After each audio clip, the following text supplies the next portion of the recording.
C60. Tenemos aquí a 5 aspirantes.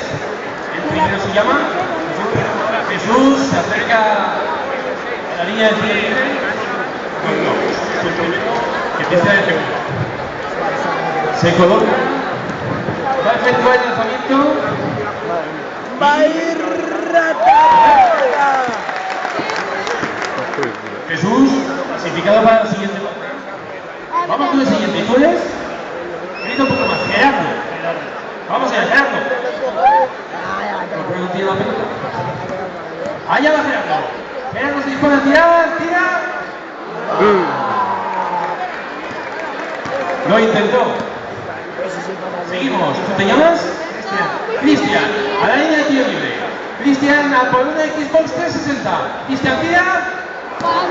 Limpia. Seguimos. ¿Tu nombre? Miguel.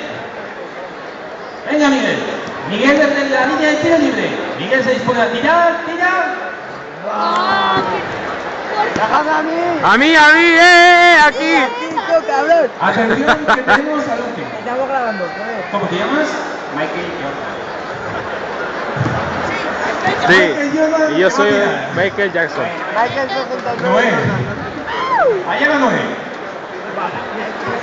Noé, ¿estás nervioso o qué?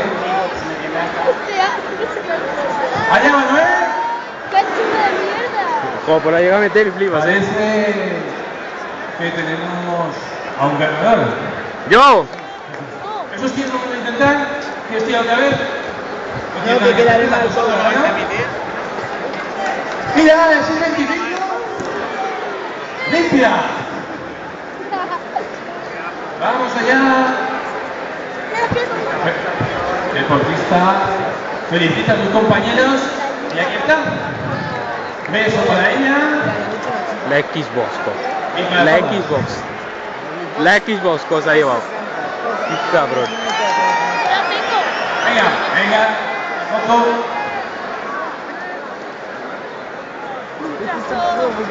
Y Jesús, unas palabras de agradecimiento a este público tuyo.